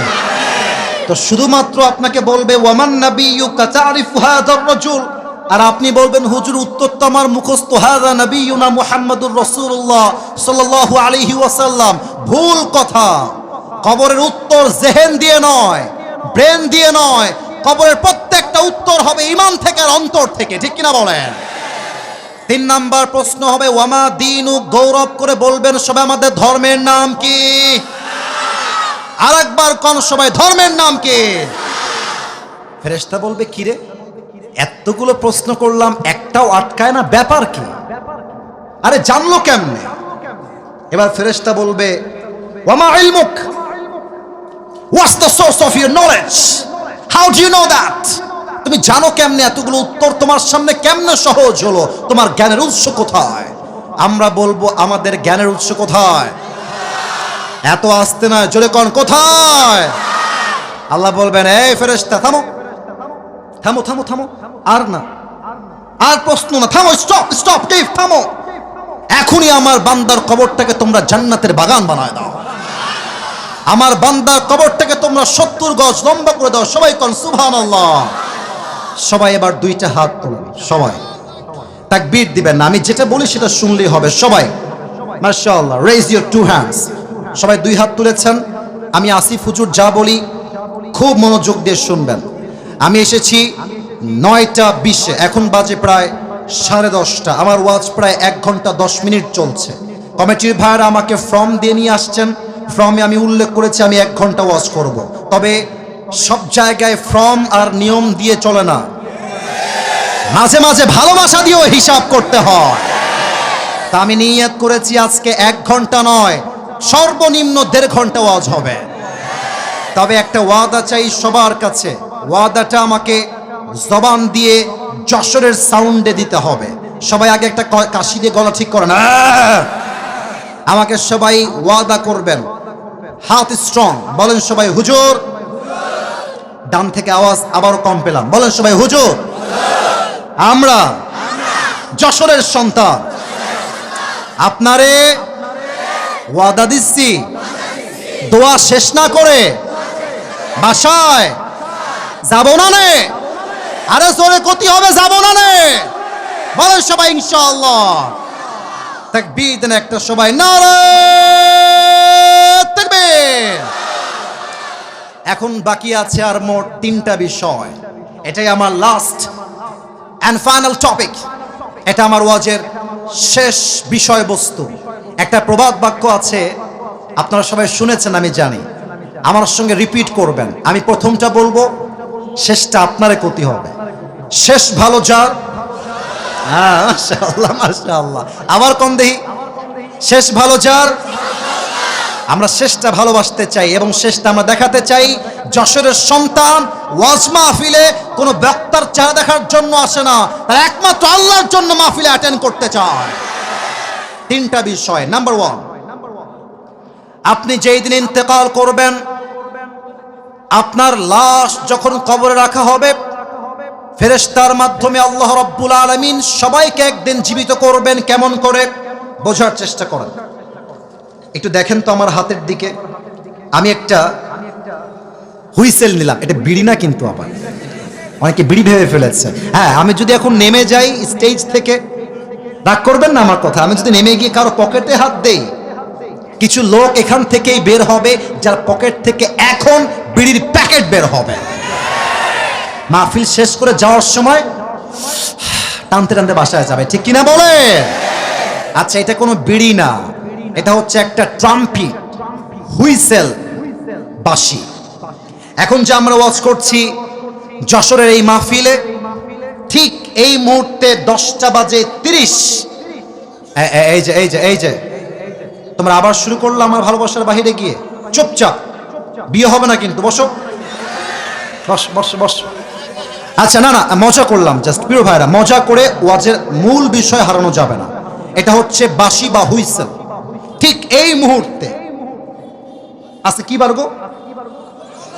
মঙ্গলবার, রাত বাজে 10:30। ঠিক এই মুহূর্তে ইসরাফিল আলাইহিস সালাতু ওয়াস সালাম সিংহাটা এমনি নিয়ে দাঁড়িয়ে আছেন ফু দেওয়ার জন্য। জাস্ট আল্লাহ বলবেন, ইসরাফিল ফু দিয়ে দাও। বাস, প্রথম ফু দিবে, পুরো পৃথিবীটাই ধ্বংস হয়ে যাবে। সেকেন্ড ফু দিবে, সমস্ত মানুষ, ফেরেশতা, জিন মরে শেষ হয়ে যাবে। লাস্ট 3 নাম্বার ফু দেওয়ার জন্য আল্লাহ তাআলা ইসরাফিলকে আবার জীবিত করবেন। আল্লাহ বলবেন, ইসরাফিল আবার ফু দাও। 3 নাম্বার ফু যখন দেওয়া হবে, খুলনার কবরস্থানে যাকে দাফন করা হয়েছিল, যশোরের কবরস্থানে যাকে দাফন করা হয়েছিল, প্রত্যেকটা লাশ তার রূহকে ফিরে পাবে এবং সবাইকে পরকালের জীবনে আবার জীবিত করবে একজন। আওয়াজ দিয়ে বলেন সবাই, তিনি কে? Number one, if you believe in life of hereafter, then you must have to believe in on the day of resurrection. যে পরকালে বিশ্বাস রাখে, সেটা মনে প্রাণে বিশ্বাস করে আমার মৃত্যুর পর আমাকে আবার জীবিত করবে একজন, তিনি কে? কাফেররা কিন্তু এটা বিশ্বাস করে না। কাফেররা কি বলে দেখেন? আচ্ছা, আপনারা যেখানে বসে আছেন, এটা কি ইট না মাটি? মাশাআল্লাহ, উত্তরটা খুব ভালো পেয়েছি। ইট না মাটি? কাফেররা বলে, আস্তাগফিরুল্লাহ, আগেই বলেন সবাই নাউজুবিল্লাহ। কাফেররা বলে, এই মুহাম্মদ, আস্তাগফিরুল্লাহ, নাউজুবিল্লাহ, এই মুহাম্মদ, তোর রব যে বলে আবার আমাদেরকে জীবিত করবে, আমার বাপ তো এই মাটির নিচে দাফন হয়ে আছে, জীবিত হয় না কেন, ফিরে আসে না কেন? যদি পরকাল সত্য হয়, তাহলে আমার বাপ ফিরে আসে না কেন? কেমনে সম্ভব যে আল্লাহ আবার আমাদেরকে জীবিত করবেন আমার এই পরকালের জীবনে? আল্লাহ জবাব দিচ্ছেন। আল্লাহ বলছে, বান্দা শোনো, আনতুম আশাদ্দু খালকান আমিস সামাউ বানাহা, এইটা আমার উপরে সামিয়ানা, এর বিশাল উপরে ওইটার নাম কি? বলেন সবাই, নাম কি? আমার তো মনে হয় যে কয়টা হবে এখানে, আনুমানিক কমপক্ষে 40টা বাঁশ আছে এই সামিয়ানা ধরে রাখার জন্য, অ্যাটলিস্ট 40টা বাঁশ আছে। আচ্ছা, এবার বলেন তো, আজকের মাহফিলের সামিয়ানা বড় না আল্লাহর আকাশটা বড়? আল্লাহ বলছে, বান্দা বলো তো, আকাশকে ধরে রাখার জন্য আমি আল্লাহর কয়টা বাঁশ লাগছে? কথা না কলি কেমনে বসবো ভাই? কয়টা? কয়টা? একটাও না। আল্লাহর লজিক কত সুন্দর। আচ্ছা ভাবেন যে আমি আসিফ হুজুরের দুবাই এবং সিঙ্গাপুরে 12টা ফ্ল্যাট আছে। আরে নাই কিন্তু, এমনি বলছে, দুবাইয়ে এবং সিঙ্গাপুরে 12টা ফ্ল্যাট আছে। আর যশোরের আইটি পার্ক হোটেল অ্যান্ড রিসোর্টের পাশে আমার একটা বিশাল বড় ফ্ল্যাট আছে, বিল্ডিং আছে, এবং আমার কাছে আছে রোলস রয়েলস, আমার কাছে আছে বিএমডাব্লিউ, আরে বেটা নাই রে, আমার কাছে আছে মার্সিডিজ। এখন আমি ওয়াজ করতে আসছি যশোরের মাহফিলে, তো ওই ডান পাশে একজন যুবক বলতেছে, হুজুর চাইলে একখান সাইকেল কিনতে পারবে না, টাকা নাই হুজুরের কাছে। ওখানে একটা মুরব্বী মার মার, কি পাগলা রে, হুজুরের কাছে বিএমডাব্লিউ আছে, তো যার কাছে বিএমডাব্লিউ আছে সে চাইলে ছোট্ট একটা সাইকেল কিনতে পারে কি পারে না? আল্লাহ বলছে, এই পাগলা তুই কি বললি এটা, যে আমি আল্লাহ তোকে আবার জীবিত করতে পারবো, তুই কেমনে কইলি? এ বিশাল আকাশ আমি আল্লাহ কোনো খুঁটিবিহীন দাঁড় করিয়ে রেখেছি, কোনো খুঁটির প্রয়োজন নাই। তো যে আল্লাহ এত বিশাল আকাশকে বাসবিহীন খুঁটিবিহীন ধরে রাখতে পারে, ওই আল্লাহ চাইলে একটা ছোট্ট মৃত মানুষকে আবার জীবিত করতে পারে কি পারে না? You have to believe in on the day of resurrection. মৃত্যুর পরের জীবনটাই is not the end of your life. You will have to alive again. আপনি মরে গেছেন মানে এই জীবনটা শেষ নয়, আবার আপনাকে রূহটা দিয়ে জীবিত করবে একজন। তিনি কে? আমার কথা কি বোঝা গেছে ভাই? আমি কি বুঝাতে পারছি ভাই? মাফ করবেন, জিজ্ঞেস করলাম, যদি না বোঝেন আমার ওয়াজের কোনো মানে হবে না। 1 নাম্বার শেষ। 2 নাম্বার, এটা বড় মারাত্মক পয়েন্ট আমার ওয়াজের, the most important chapter, the most important part of my speech। এটা যে শুনবেন ওয়াজের সার্থক ইনশাআল্লাহ আপনি অর্জন করতে পারবেন। হিসাব দিবস কায়েম হবে জীবিত হওয়ার পরে। এটা বোঝাবার জন্য আমাকে একটু ছোট্ট অভিনয় করে দেখাতে হবে। এটা হারাম কোনো অভিনয় নয়, এটা জায়েজ অভিনয়, জাস্ট হাদিসের মূল কথা বোঝাবার জন্য। আমার 2 হাত দেখেন, হাত তুলতে হবে না, 2 হাত দেখেন, দেখা যায়? কথা করতে হবে, দেখা যায়? কিয়ামতের হিসাব দিবসে আল্লাহ তাআলা বলবেন, আচ্ছা আমি আমাকে দিয়ে এক্সাম্পল দিই। আল্লাহ বলবে, এই আসিফ হুজুরের আমল নামা ওজন দাও। ওজন দেওয়া হবে। আমি আয়াতটা একটু পরে বলবো, আগে একটা ব্যাখ্যা দিয়ে নেই। 2টা আমল নামা, ডান আমল বাম আমল, আল্লাহ বলবে ওজন দাও। 2টা এমনি ওজন দেওয়া হবে। খুব খেয়াল করবেন যশোরের ভাইরা, খুব খেয়াল। যদি ডান আমলটা বাম আমলের চাইতে জাস্ট আ লিটল বিট, একদম জাস্ট 1%, ডান আমলটা যদি একটু উঠে যায়, আল্লাহ বলবেন ফাহুয়া ফি আইশাতির রাদিয়া, যাও আমার বান্দার আমলনামা 1 চুল পরিমাণ ভারী হয়ে গিয়েছে, আমার বান্দাকে জান্নাতের ফয়সালা করে দাও। এটা আমি বানাই বলি না, এটা কোরআনে আছে। ফাম্মা মান থাকুলাত মাওয়াজিনুহু ফাহুয়া ফি আইশাতির রাদিয়া। এবার আসেন ছোট্ট একটা হাদিস বলবো, যে হাদিসটা আমি শুনেছিলাম পাকিস্তানের একজন টপ ফেমাস স্কলার, আপনারা সবাই চিনেন তাকে, তার নাম হলো মাওলানা তারিক জামিল। চিনেন না আপনারা ভাই? আরে এখানে তো অনেক কমই আলেম ছাত্র ভাইরা দেখতে পাচ্ছি, আমরা সবাই চিনি তাকে। দেখবেন যে উনি আবার, আমরা তো ভাই, আমি নিজে, আমার অনেক কোটি আছে, আমার টুপি দেখলে আপনি উল্টাই পড়বেন, আমার টুপির একটা আলাদা বাক্সই আছে। আমাদের শখ বেশি, আমরে আমরা কম। কিন্তু তারিক জামিল আমাদের মতো সস্তা ব্যক্তিত্বের মানুষ নয়। অলওয়েজ সাদা পায়জামা, সাদা পাঞ্জাবি, অলওয়েজ সাদা পাগড়ি পরা।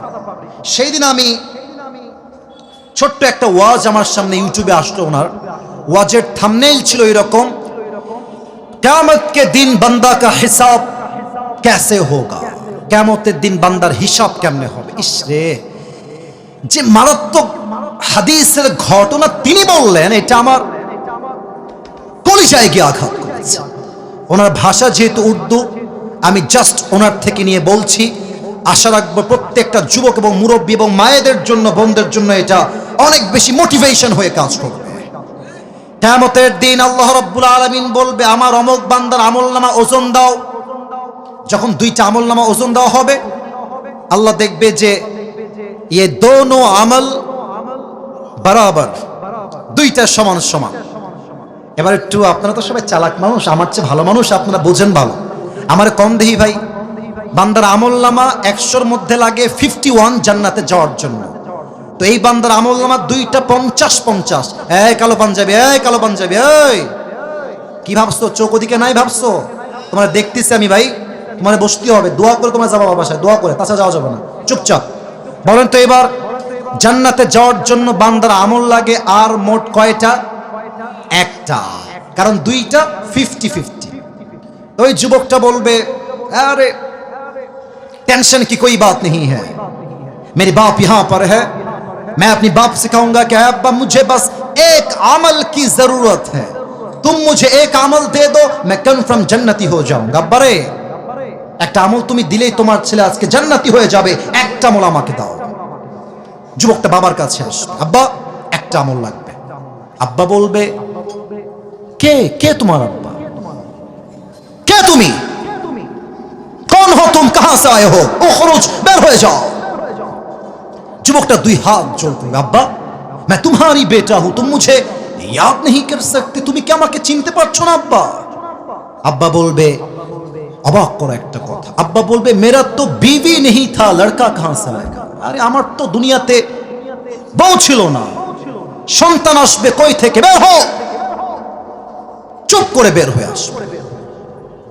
মাওলানা তারিক জামিল বললেন, এবার যুবকটা মায়ের কাছে যাবে, माँ के गए बोलबे, माँ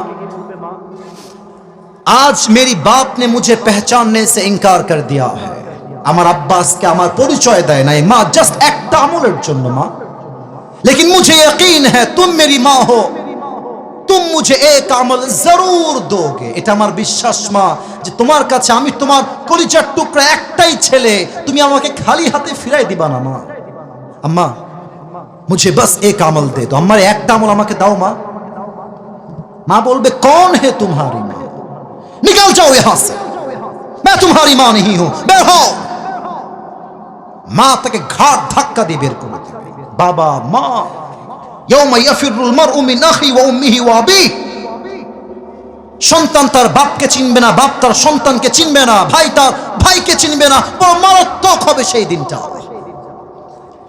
তারিক জামিল বললেন, ওই যুবক যখন দেখবে बाप ने मुझे एक अमल नहीं दिया, मेरी भाई ने मुझे एक अमल नहीं दिया, मेरी माँ ने भी मुझे एक अमल नहीं दिया, तो परेशान हो जाएगा, হতাশ হয়ে যাবে। তো উনি অভিনয় করে বোঝালেন, যদিও এটা আমি বোঝাইতে পারবো না, আমার কাছে ওই স্পেসটা নাই, ডান হাঁটু আর বাম হাঁটু যুবকটা উঠাবে, উঠিয়ে এই বুক বরাবর নিয়ে আসবে। আর দেখেন, এবার দেখেন, এই দুইটা হাত এমনি দিবে, জাস্ট লাইক এ বেবি, শিশুর মতো চুপ করে কান্না করবে, মুখ ঢেকে লজ্জায়। যখন সে কান্না করছে, হঠাৎ করে একজন যুবক আসবে তার কাছে, এসে বলবে, আরে ভাই तुम रो क्यों रहे हो, तुम्हारी आंखों में आंसू क्यों है, मुझे बताओ, हो सकता है कि मैं तुम्हारी मदद कर भी सकता हूं। আরে ভাই আমারে বলো তোমার কি লাগবে, হতে পারে আমি তোমার জন্য সহযোগিতার হাত বাড়াতেও পারি।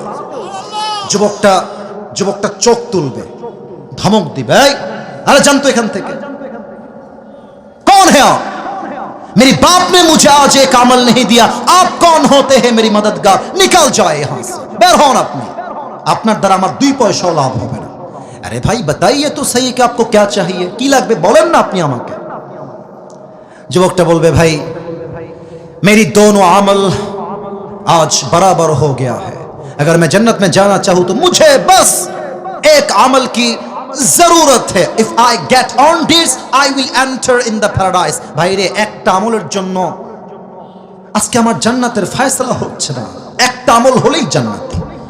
যুবক বলবে, আর ইউ শিওর, আপনি কি শিওর যে আপনার একটা আমল হলেই জান্নাতি? অবশ্যই ভাই, একটা আমল হলেই জান্নাতি। যুবকটা বলবে, ভাই ঠিক আছে যান, ওই একটা আমল আজকে আমি আপনার ভাই আপনাকে দান করব।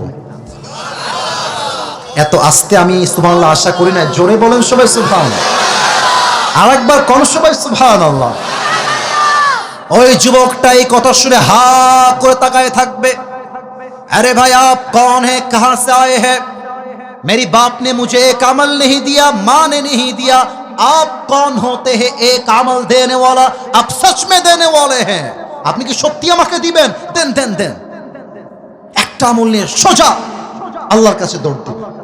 আল্লাহকে বলবে, আল্লাহ ये देखो मुझे एक अमल मिल गया है, मुझे अभी के भी जन्नत में दाखिल करा दो। আল্লাহ এই দেখো একটা আমল পেয়ে গেছি, আমাকে এখনই জান্নাত দাও।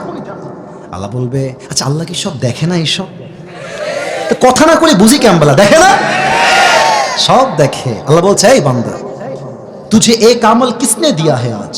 तेरे बाप ने नहीं दिया, माँ ने नहीं दिया, भाई ने नहीं दिया, तेरे बीवी बच्चे किसी ने भी नहीं दिया। कौन है तुझे एक अमल देने वाला? मुझे उसका नाम बता। কে ওইটা? বলবে আল্লাহ হাদা আখি, এই ভাই ইনি আমাকে একটা আমল দিয়েছে। আল্লাহ বলবে এই বান্দা तूने एक अमल क्यों दिया अपनी भाई को? अरे बाबा तू एक अमल কেন দিলি? doesn't make any sense। মাথা ঠিক আছে তোর? বাপ দেয়নি, ভাই দেয়নি, বউ দেয়নি, তুই কেন দিলি বান্দা? আমারে বল তো তুই কেন দিলি? অবাক করা উত্তর দিবে সেই যুবকটা। तारिक जमील बोललेन ওই যুবকটা ডাক দিয়ে বলবে আল্লাহ मैं तुम्हें क्या बताऊं, मेरे पास अमल बस एक ही है, अगर ये है तो भी मैं जहन्नमी हूं और अगर नहीं है तो भी मैं जहन्नमी हूं। আল্লাহ এই আমল একটা আমার কাছেই আছে, একটাই আছে, ও থাকলেও আমি জাহান্নামে যাবানি, না থাকলেও আমি জাহান্নামে যাবানি।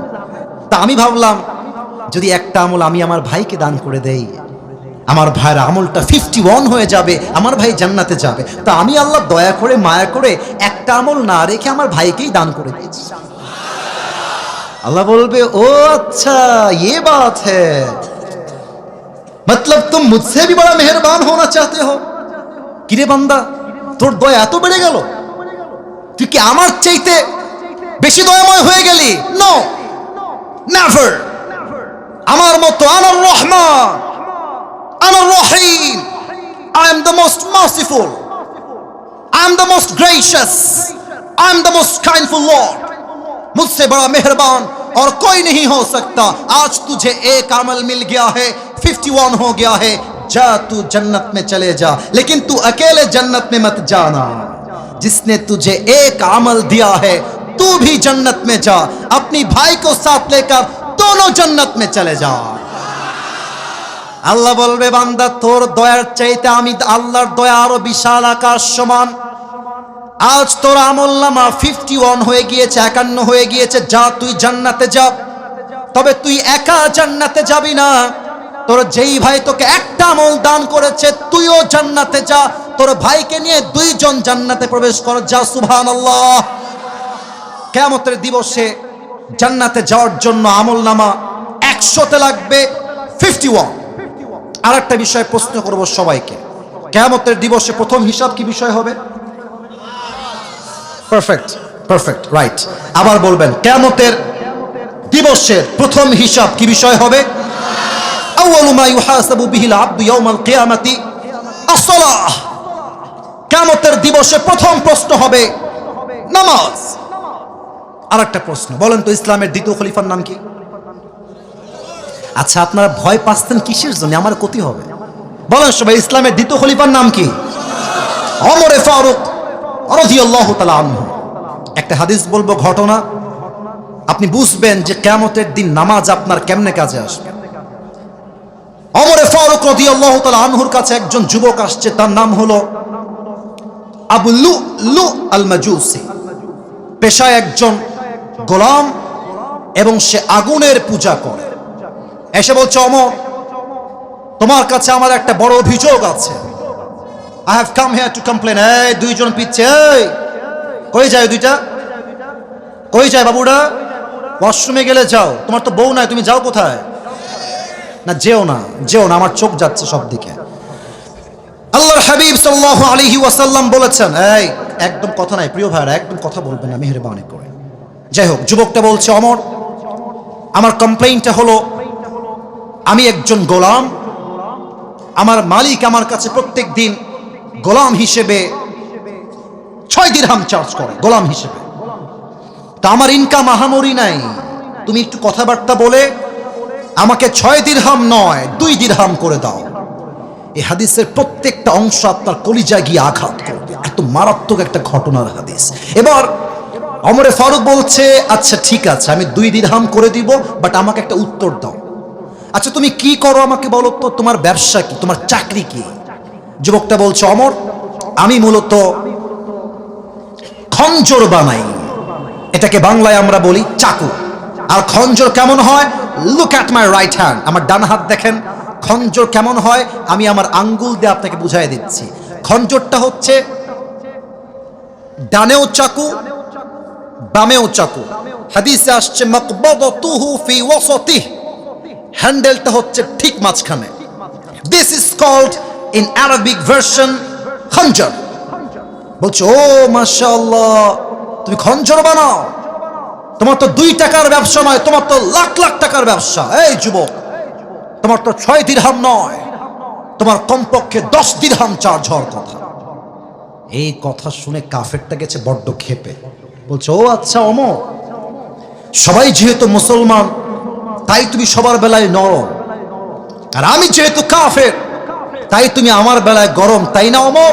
শোনো, হুমকি দিচ্ছে অমরকে। বলছে আমি তোমাকে আজকে হত্যা করে ছাড়বো। নাউজুবিল্লাহ বলবেন না আপনারা? হুমকি দিয়ে ডান দিক দিয়ে বের হয়ে গেছে। ওমরে ফারুক তো অবাক হয়ে তাকায় আছে, আরে কারে কি কয়, ও আমাকে হত্যা করবে, কত সাহস! বের হয়ে গেছে। এবার ওমরকে হত্যা করবার জন্য বিশাল লম্বা একটা খঞ্জর বানিয়েছে। তো যারা এসেছেন, আমি জানি পরিপূর্ণ দেখা সম্ভব না, সবাই আমার পেটের ডান দিকে দেখবেন, যতটুকু দেখা যায়। আমি জানি পরিপূর্ণ সবাই দেখতে পারবেন না, যতটুকু দেখা যায় আমার পেটের এই ডান অংশ সবাই দেখবেন। প্রত্যেকটা আরব সর্দারের পেটের এই ডান জায়গাতে একটা বিশাল বড় খাপ থাকতো ছুরি রাখার জন্য। প্রত্যেকটা আরব সর্দার পেটের ডান দিকে লম্বা একটা খঞ্জর রাখতেন। ওই কাফের বিশাল লম্বা একটা খঞ্জর বানিয়ে পেটের ডান দিকে রেখেছে। এবার বলেন তো যশোরের ভাইরা, শীতকালে ঠান্ডা লাগলে জ্যাকেট বাদ দিয়ে আমরা কি মুড়ি দেই? চাদর মুড়ি দেই। ওই কাফের প্ল্যান করেছে আমি ওমরকে হত্যা করব কেমনে, চাদর মুড়ি দিয়ে যাব। তো চাদরটা কেমনে মুড়ি দিয়েছে? আমার কাছে চাদর থাকলে প্র্যাকটিক্যালি দেখাই দিতাম, বাট এখন জাস্ট হাত দিয়ে বুঝাচ্ছি। চাদরের 2টা পার্ট থাকে, লাগবে না। একটা হচ্ছে ডান পার্ট, আর একটা কথা কম নাকি শেষ জন্য, একটা হচ্ছে ডান পার্ট আর একটা বাম পার্ট। দেখেন ও কেমনে ঝুলিয়েছে, দেখেন চাদরটা এই যে মাথার থেকে নিয়ে 2 পাশে ঝুলিয়ে দিয়েছে। আর তার চেহারা কেউ যেন চিনতে না পারে, ছদ্মবেশ ধরার জন্য চাদরের ডান পাশের যে পার্টটা আছে এইটাকে উঠিয়েছে, জাস্ট লাইক এ নেকাব অফ উইমেন, মহিলাদের নেকাবের মতো। এই পুরোটা ঢেকে মুখ ঢেকে ফেলেছে। No one can see his face except his eyes. চোখ ছাড়া এটা কোন সাহাবী নাকি কোন কাফের বোঝা যায় না। ফজরের আজান যখন হয়ে গিয়েছে, এবার ওই কাফের মুনাফিকের রূপে নামাজ পড়তে আসছে ছদ্মবেশে। এবার ওমরে ফারুক রাদিয়াল্লাহু তাআলা আনহু ইমাম হয়ে আসছেন মসজিদে। ডাক দিয়ে বলছেন, সাহাবায়ে কেরাম সফু সুফুফাকুম, কাতার সোজা করো, কাঁধে কাঁধ মিলিয়ে দাঁড়াও। আল্লাহু আকবার, সুবহানাকা আল্লাহুম্মা ওয়া বিহামদিকা ওয়া তাবারাকা ইসমুকা ওয়া তাআলা জাদ্দুকা ওয়া লা ইলাহা গায়রুক, আলহামদুলিল্লাহি রাব্বিল আলামিন, আর রহমানির রহিম, মালিক ইয়াউমিদ্দিন, ইয়্যাকা না'বুদু ওয়া ইয়্যাকা নাস্তাঈন, ইহদিনাস সিরাতাল মুস্তাকিম, সিরাতাল লাযীনা আন'আমতা আলাইহিম গায়রিল মাগদুবি আলাইহিম ওয়ালাদ-দাল্লিন। আল্লাহু আকবার। ওমরে ফারুক রাদিয়াল্লাহু তাআলা আনহু নামাজ শুরু করে দিয়েছেন। সানা পাঠ করেছেন, সূরা ফাতিহা পাঠ করেছেন। সূরা ফাতিহার পরে লম্বা একটা কিরাত মিলিয়েছেন। কিরাত যখন শেষ হয়ে গিয়েছে, ওমরে ফারুক রাদিয়াল্লাহু তাআলা আনহু এবার আল্লাহু আকবার রুকুতে চলে গিয়েছেন। আর মুয়াজ্জিনের পাশেই দাঁড়িয়ে আছে মুনাফিক, নাম হলো আবু লুলু আল মাজুসি। যখনই ওমরে ফারুক রুকুতে গিয়েছে, সে আর রুকুতে যায় নাই, এক লাফ দিয়ে ওমরের সামনে দাঁড়িয়ে গিয়েছে। আর ওলামা ইকরাম এখানে আছেন, আপনারা জানেন হাদিসে আসছে কানু ইউসাল্লুনা বিগলাস, সাহাবা ইকরাম সেই সময়ে ফজরের নামাজ পড়তেন অন্ধকার সময়, কেউ কাউকে দেখতে পারতেন না। আহামরি সামনে দাঁড়িয়ে গেছে ওমরের সামনে, and he is waiting for Omar. তখন ওমর ফারুক বলবেন সামিআ আল্লাহু লিমান হামিদা। He was waiting for that moment, অপেক্ষায় আছে। চাদরটা কেমনে ধরে উড়িয়ে দিয়েছে, আর বিশাল লম্বা খঞ্জর বের করে দাঁড়িয়ে আছে পজিশন নিয়ে। ওমর ফারুক জাস্ট উঠবে, একটা পেটের মধ্যে ঢুকাই দেবে। ওমর ফারুক সুবহান রাব্বিয়াল আযীম, সুবহান রাব্বিয়াল আযীম, সুবহান রাব্বিয়াল আযীম তাসবিহ পাঠ করছেন। তাসবিহ যখন শেষ হয়ে গিয়েছে, ওমর ফারুক রাদিয়াল্লাহু তাআলা আনহু বলছেন সামিআ আল্লাহু লিমান হামিদা। যখনই এটা বলেছে, আর ওই কাফের এটাও চাকু এটাও চাকু, মাঝখানে হ্যান্ডেলটা ধরে ওমর ফারুকের পেটের ডান দিক থেকে নিয়ে এমন একটা পোঁচ দিয়েছে, এখান থেকে ধরে আবার একটা পোঁচ দিয়েছে, আবার ধরে আবার একটা পোঁচ দিয়েছে। হাদিসে আসছে 3টা ছুরির আঘাতে পুরো পেট কেটে ওমর ফারুকের নাড়ি ভুড়িগুলো সব বাহিরে গলগল করে বের হয়ে গেছে। ওমর ফারুক নামাজের মধ্যে চিৎকার দিয়ে বলছেন কতালানি আল কলব, কতালানি আল কলব, আমাকে একটা কুকুর হত্যা করেছে, কে কোথায় আছো, আমাকে বাঁচাও। অজ্ঞান হয়ে পড়ে গেছে। আর ওই কাফের ওমর ফারুককে 3টা ছুরাঘাত করে পেছন দিক থেকে পালিয়ে যাচ্ছে। সাহাবা একরাম কয়েকজন নামাজের মধ্যেই বলছে খুজুহু, ধরো ধরো। 7 জন মিলে ধরতে গেছে ওই কাফেরকে। আর ওই কাফের অন্ধকারের মাঝে যাকে সামনে পেয়েছে ছুরি দিয়ে কারো গলায়, কারো নাকে, কারো কপালে, কারো বুকে, কারো পেটে ইচ্ছা মতো ছুরি চালিয়েছে। হাদিসে আসছে 7 জন সাহাবী নামাজরত অবস্থায় ওই জায়গাতেই স্পট ডেথ, ওই জায়গাতেই শহীদ হয়ে গেছে। ওমর ফারুক অজ্ঞান হয়ে পড়ে গিয়েছেন। আর একজন সাহাবী খলিফা হয়ে ইমাম হয়ে দাঁড়িয়ে গিয়েছেন। নামাজ যখন শেষ হয়ে গিয়েছে, আসসালামু আলাইকুম ওয়া রাহমাতুল্লাহ, আসসালামু আলাইকুম ওয়া রাহমাতুল্লাহ, নামাজ শেষ হতে দেরি সাহাবীর এক দৌড় দিয়ে গিয়ে ওমরের কাছে দাঁড়িয়ে গিয়েছে। মালাকা ইয়া ওমর, মালাকা ইয়া খলিফাতুল মুসলিমিন, কি হলো আপনার হে ওমর, কি হলো, আপনি কি, আপনার কি হয়েছে, ওঠেন। ওমর ফারুক আর কথা বলছে না। সাহাবা একরাম অস্থির হয়ে চিৎকার করছেন আইনা তাবিব, ডাক্তাররা কোথায়, সবাই আসেন দৌড় দিয়ে, ডাক্তাররা কোথায়। ডাক্তাররা এসেছে। ডাক্তাররা এসে দেখছে ওমর ফারুক আমার দিকে দেখেন সবাই, ঠিক এইভাবে চিত হয়ে উল্টে জাস্ট পেট কেটে নাড়ি ভুড়িগুলো সব বাহিরে বের হয়ে আছে, আর ওমর ফারুক এভাবে চিত হয়ে শুয়ে আছে। তো ডাক্তাররা এসে প্রথমেই ওমর ফারুকের পিঠের 2 দিকে হাত দিয়ে হালকা করে তুলেছে, আর একটা পানির বোতল নিয়ে আসছে বা পেয়ালা নিয়ে আসছে। এই ঠোঁট নিচের দিকে দিয়েছে, এই ঠোঁট উপরের দিকে দিয়েছে। এক ঢোক পানি ওমর ফারুক রাদিয়াল্লাহু তাআলা আনহুর মুখের মধ্যে দিয়েছে। হাদিসে আসছে ওই এক ঢোক পানি যখন ওমরের গলা দিয়ে নেমেছে, গলা দিয়ে নেমে বুক দিয়ে নেমে পেটটা এত পরিমাণে কেটে গেছে যে সবগুলো পানি বের হয়ে পেট দিয়ে সবগুলো পানি বাহিরে গলগল করে বের হয়ে গেছে। এক ঢোক পানিও তার দেহে আটকায় নাই। সাহাবা একরাম বলছে পানি দিয়ে কাজ হবে না, লেটস ব্রিং দ্য মিল্ক, দুধ নিয়ে আসো, দুধ নিয়ে আসো। দুধ নিয়ে আসছে।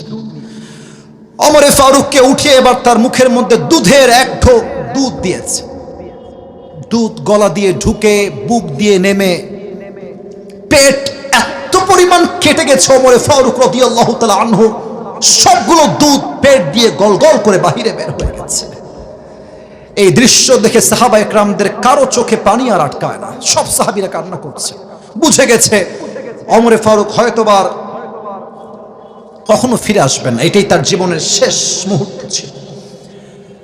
এবার আমার চোখটা সবাই দেখেন, আমার চোখটা সবাই দেখেন। এক সাহাবী দূর থেকে দেখছে ওমর ফারুক তার চোখটা it's a very little bit, জাররা অ্যামাউন্ট, একদম ছোট্ট করে চোখটা একটু খুলেছে, আমার চোখ দেখেন একটু, it's a very little bit, একদম সামান্য, এ ভেরি জাররা অ্যামাউন্ট, ছোট্ট করে। কেউ দেখে নাই, ওই সাহাবী দেখেছে। ওই সাহাবী চিৎকার দিয়ে দূর থেকে বলছে, মালাকা ইয়া উমর, মালাকা ইয়া উমর, মালাকা ইয়া উমর। দৌড় দিয়ে আসছে, এ উমর কি হয়েছে আপনার, আমাকে বলেন কি লাগবে, আমি আপনাকে দিব। সব সাহাবীরা দৌড় দিয়ে আসছে। ওমর ফারুক কিছুই বলছে না, একবার কান একবার ঠোঁট, একবার কান আর একবার ঠোঁট ইঙ্গিত করছে। ওই সাহাবী বুঝে গেছে ওমর ফারুক তার শেষ ওসিয়ত আমার কানে কানে বলতে চায়, আমি দৌড় দিয়ে যাই শোনার জন্য। ওই সাহাবী যখন তার কানটা বাড়িয়ে দিবে ওমর ফারুক রাদিয়াল্লাহু তাআলা আনহুর মুখের কাছে, ওই সাহাবী মনে মনে ভাবছেন ওমর ফারুক হয়তোবা তার জীবনের শেষ কথা বলবেন, তোমরা আমার বউকে দেখে রেখো, তোমরা আমার রাজ্যের সব সম্পদ দেখে রেখো, তোমরা আমার সন্তান আমার মাকে দেখে রেখো। হয়তো এটাই হবে তার লাস্ট এবং শেষ ওসিয়ত। এই চিন্তা করে ওই সাহাবী ওমর ফারুক রাদিয়াল্লাহু তাআলা আনহুর মুখের কাছে তার কানটা বাড়িয়ে দিয়েছে। ওমর ফারুক রাদিয়াল্লাহু তাআলা আনহু জীবনের শেষ মুহূর্তে পদার্পণ করেছেন। পেটের এই দুইটা জায়গা কেটে ফেড়ে গিয়ে নাড়ি ভুড়িগুলো সব বের হয়ে গিয়েছে। জীবনের শেষ মুহূর্তে ওমর ফারুক রয়েছেন, আর ওই সাহাবীর কানে কানে ওমর ফারুক জীবনের শেষ কথা জিজ্ঞেস করছেন, ডাক দিয়ে বলছেন, ও আমার সাহাবী, বাবার খবর দরকার নাই, মায়ের খবর দরকার নাই, রাষ্ট্রের কোনো খবর আমার কোনো প্রয়োজন নাই, আমাকে জাস্ট একটা খবর দাও, আসল্লান নাস, আসল্লান নাস, আসল্লান নাস, আমাকে বলো আমি ওমর যখন অজ্ঞান হয়ে গেলাম ছুরির আঘাত খেয়ে, আমাকে জাস্ট একটা খবর দাও, আমার অজ্ঞান হওয়ার পরে সাহাবায়ে কেরাম সেই নামাজটা জামাতের সঙ্গে আদায় করেছে কিনা এই খবর দাও, এই খবর নিয়ে আমি আল্লাহর কাছে ফিরে যাব। আপনি বুঝতেছেন নামাজ কাকে বলে? আপনি বুঝতেছেন? আরে এমন একজন সাহাবী যাকে আল্লাহর হাবিব দুনিয়াতেই জান্নাতের টিকিট কনফার্ম করে দিয়ে গেছেন, দুনিয়াতেই। এই সাহাবী মরার সঙ্গে সঙ্গে জান্নাতি হয়ে যাবে, আল্লাহ রাসূল বলেছেন। ওই সাহাবী তার জীবনের শেষ মুহূর্তে সব ভুলে গেছে, নামাজকে ভুলে নাই, নামাজকে ভুলে নাই। আজকালকার যুবকরা যারা এসেছো, তোমরা আমার কথা রাগ করো না, যুবকরা 3টা 4টা পর্যন্ত জাস্ট চ্যাটিং করে গার্লফ্রেন্ডের সাথে, 3টা 4টা পর্যন্ত। আর যখন ফজরের আজান হয়ে যায়, যুবকটা মোবাইল ফোনটা অফ করে, আজান কানে এসেছে, নামাজে যাওয়া বাদ দিয়ে কম্বল মুড়ি দিয়ে ঘুমিয়ে যায়। ঠিক কিনা বলে? আজান হচ্ছে মসজিদে, যুবক না নির্লজ্জার মতো রাস্তায় বসে বসে টিকটক বানায়, আর মোড়ের মধ্যে দাঁড়িয়ে দাঁড়িয়ে পাবজি এবং ফ্রি ফায়ার খেলে বেড়ায়। আপনি কেমনে মুসলমান হবেন? কিয়ামতের প্রথম দিবসের প্রথম দিন, প্রথম হিসাব নামাজ। আল্লাহ সবাইকে নামাজি হওয়ার তৌফিক দান করুক। পড়েন সবাই আমিন। সবাই যেমন বসে আছেন তেমনই বসে থাকবেন, ডান বাম হবেন না। 3 নাম্বারটা বলেই দোয়া করব। 1 ঘন্টা 40 মিনিট আলোচনা হয়ে গিয়েছে, যেখানে মাত্র 1 ঘন্টা কথা বলার কথা ছিল। তবে কথা বলবে না, না না, আবেগ দিয়ে না, বিবেক দিয়ে। আমি মানুষ, আমার কথা হচ্ছে একটা। আমি 3 নাম্বার পয়েন্ট এখন মেনশন করব। এরপরে যখন দোয়া হবে, দোয়ার সময় কোনো যুবক, কোনো মুরব্বী আমার সামনে এদিকে আসবেন না। বিশেষ করে যুবক ভাইয়ারা সেলফি তুলতে আসবেন না, নামার সময় হাত মিলাবেন। এখানে কওমি অনেক আলেমরা আছেন, ওনারা এগুলো সেলফি পছন্দ করেন না। অতএব নামার পরে হাত মিলাবা, তার আগে নয়। আমি বলেছিলাম লাস্ট 3টা বিষয়, 2টা শেষ। সর্বশেষ একটা বিষয় হচ্ছে হিসাব দিবসের পরে আল্লাহ রাব্বুল আলামিন বলবেন, তোমরা সবাইকে 2টা ভাগে ভাগ করো। কোরআন বলছে, ফারিকুম ফিল জান্নাহ ওয়া ফারিকুম ফিস সাঈর। One group will enter in the paradise, another group will enter in the hellfire. একদল যাবে জান্নাতে, আরেক দল যাবে জাহান্নামে। যশোরের ভাইরা, আমরা সবাই জাহান্নামে যাব না জান্নাতে যাব? জান্নাতে যেতে চাই কারা কারা? দুটো হাত তুলে আল্লাহকে দেখা। মাশাআল্লাহ, তাকবীর দেওয়া লাগবে না। সবাই আমার সঙ্গে একটা কাশি দেন। এবার সবাই চোখটা একটু উপরের দিকে তুলবেন। সবাই আমি যেমনে বলি তেমনে বলবেন। সবাই বলেন আল্লাহ, কলিজার থেকে শেষ ভালো যার, সব ভালো তার। বলেন সবাই আল্লাহ। তোমার কাছে দিল থেকে নিয়ত করলাম, এই নিয়তটার কথা যেন কেউ বাদ না যায়। আমি জানি আপনি হয়তো মিস করতে পারেন, বাট নিয়ত করেন। বলেন সবাই আল্লাহ, তোমার কাছে নিয়ত করলাম, আজ থেকে কেউ যেন বাদ না যায়, আজ থেকে এক ওয়াক্ত নামাজ আর কখনো আমরা, আমি যেমনি হাত দেখাবো তেমনি বলবেন, তিনবার বলবেন, তিনবারই বলবেন দিল থেকে। আসিফ হুজুর বলছে বিধায় বলছি, বাধ্যতা না, দিল থেকে। বলেন সবাই ছাড়বো না। হয় নাই, জবান করে ছাড়বো না। আবার বলেন সবাই ছাড়বো না। বলেন সবাই ইনশাআল্লাহ। আল্লাহ আমার কলিজার টুকরা যুবক মুরব্বী সবাইকে তুমি 5 ওয়াক্ত নামাজি হিসেবে কবুল এবং মঞ্জুর করো। পড়েন সবাই আমিন।